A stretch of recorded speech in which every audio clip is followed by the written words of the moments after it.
welcome to Sewing Seams with Deb. This episode is about this way or that way.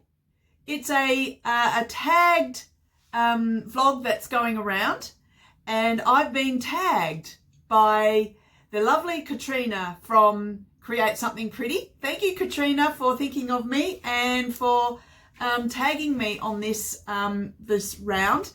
Now, the background for this, and sorry, I'm looking at my notes. The background for this is it's this way or that, and this was started by Julie at Curated Curvy.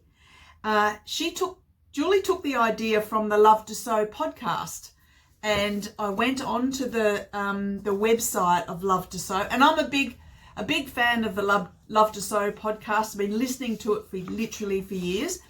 And I went onto their website, and you can get this free create your dream wardrobe document from their website when you sign up to their newsletter, which I've done now. And they very kindly gave me the list of the questions. So the first set of topics is all about sewing prep. So the first part, or the first question of the sewing prep, is shopping the new hotness versus shopping your stash. I've mentioned this before. I'm trying really hard to shop out of my stash.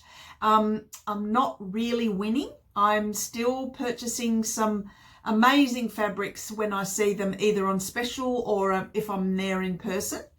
And I did get one subscription box. So I'm actually losing at the moment in shopping my stash, but I will keep working on that one. I'll keep working on it.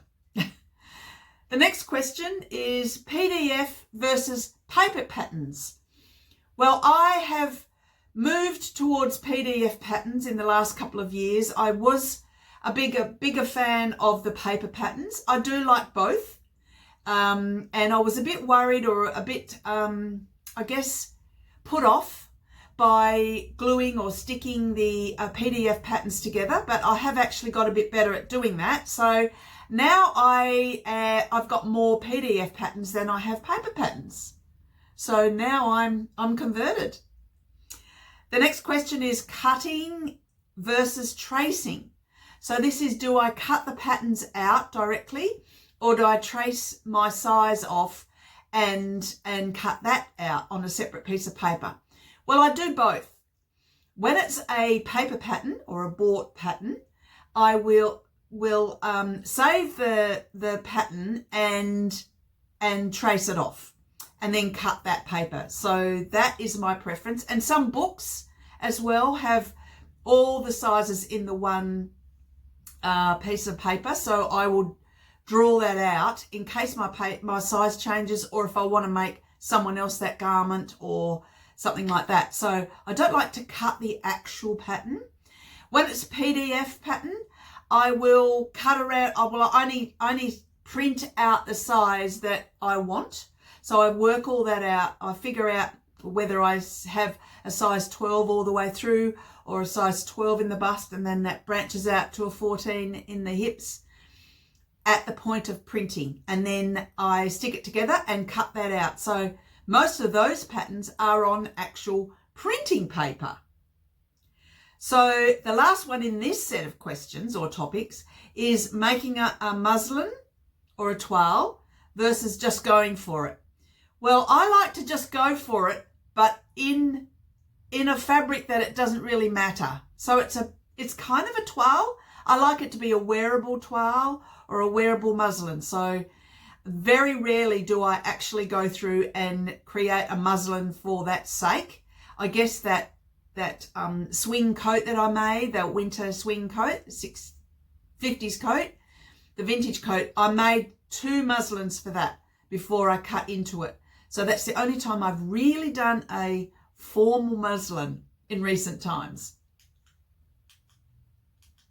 The next set of topics is all about fabric. First question, in-store shopping or online shopping? Well, I would prefer to shop in store. That's my ultimate preference. I like to touch the fabric. I like to feel it, feel the drape, look at it against my skin, see which colour suits me best. That's ideal.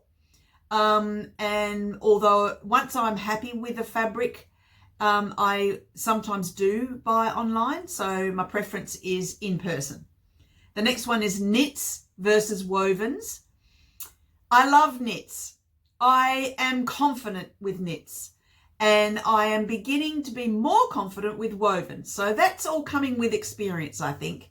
So I would safely say that I've got way more experience with knits. And with stretch sewing. So knits is my preference. The next question is tumble dry versus hang to dry or line drying. I very rarely tumble dry. Here in Australia, especially Western Australia, we've mostly got lovely weather and drying weather, and I very rarely hang the clothing in the sun because it's just beating all the colour out of it. But I will hang it very carefully, like draping it maybe on a coat hanger, and air dry. Much prefer that to in the dryer. Next question was rotary cutter versus scissors. Well, I used to be scissors. Now I'm fully a rotary cutter converted to rotary cutter. I do get the scissors out to do the notches and at other times. And one little trick or real important thing about the rotary cutter is make sure your blade is sharp, because otherwise you do have to get the scissors out to cut the little threads that don't quite cut through. So rotary cutter. Top questions is around clothing construction. So the first one is following the pattern versus winging it. I follow the pattern usually step by step by step. Even though I know how to make the garment, I'll still refer to the instructions. I just always wonder if maybe there's a different way to do it. And I notice also that I pick up a lot of tips that way. So I do like to follow the instructions. Bias tape finish versus facing finish. I'm both for this, a bit of this and a bit of that. A bit of bias tape and a bit of facing. I think it depends on the garment. When it's a fabric that is a little bit see-through, I would rather have it definitely with facing. And if it's a solid, strong fabric, then the bias tape is absolutely fine. So cotton or linen or any of those. The next question. Serge seams versus French seams. Once again, I think it depends on the garment.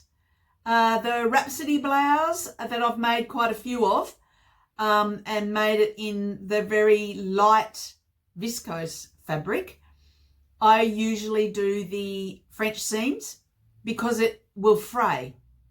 And also it's very light. So I think the serging the seams or overlocking the seams sometimes is a bit heavy for the fabric. So it depends on the fabric. The next one is button fly versus zip fly. Well, I can't say I've made many trousers with a fly, so I can't really answer that one. But to wear, I've got jeans that have a zip and jeans that have a button. And I think I'm a convert to button flies for wearing. So if that helps, does that qualify? So do I sew buttons on by hand or do I sew them on the machine? Always sew my buttons by hand. I've tried doing it on the machine. It's a lot of faffing around. I think I'd rather just get the needle and thread out and sew them on. And it's quite a meditative process, so I like to do that. So by hand. Fusible, sorry, I can't even say this. Fusible interfacing versus sew-in interfacing. Fusible 100% every single time. I know that some people like to have the sew-in, and I think certain garments, that's good for that, but I don't make those kind of garments. So I like to iron the interfacing on. Do I snip the threads as I go, or do I wait to the end and cut them all at once? Always snip them when I go. I like to clean up my garment as I go along with the threads. I don't like all the threads hanging. And that brings me to the next question, which is very similar in that it's on the go type of question. So do I press after every seam, or do I wait to the end and press it all together? Well, I usually press after every seam, particularly when it's woven fabrics, your cottons and your linens and so on. They just sit flatter and it seems to give the garment a lovely finish. The knit garments that I make, sometimes they don't need pressing at all. So also at my sewing group, a lovely lady was giving us instructions recently, and she said, don't press at all. So she was taught not to press at all and wait to the end. So she was talking about from the point of view of saving time. But I like to press as I go. It's an expensive way to do it, I've got to say, because you're running your iron and your iron's turned on the whole time. So you're using up your power. So that's the other thing that I often think about. Last one is all about sewing habits. Am I a late night sewer, or do I sew during the day? Always sew during the day. Some of it's about the light, and you don't always get really good light in the evening. And some of it's about I'm too tired and I start to lose my concentration. And the days gone by when I used to sew at night, and when I had to get those garments made by the next day for the kiddies when they were little. But I take my time and I sew during the day these days. Am I slow and steady, or am I a frantic chaos type of sewer? Definitely slow and steady. I'm a slow sewer. I will take so long. I line up the seams exact, and I'm very particular, and snipping the threads and giving the seam a press. It's very slow.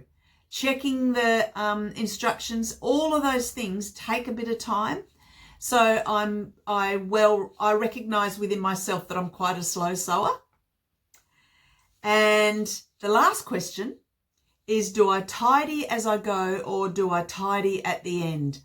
I definitely tidy as I go to a degree. I won't worry about tidying the floor.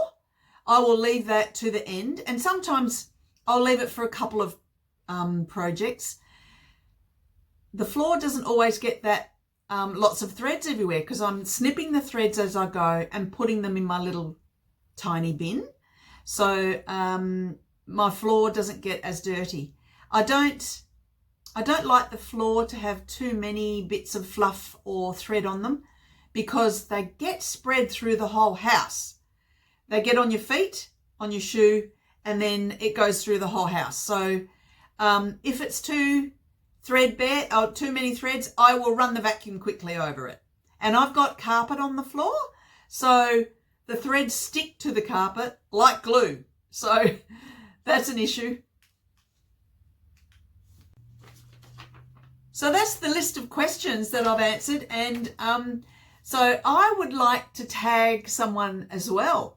I'd like to tag Hayley from Hay Meadow. And Hayley, what's your this and that? Let's find out. Bye for now. Bye.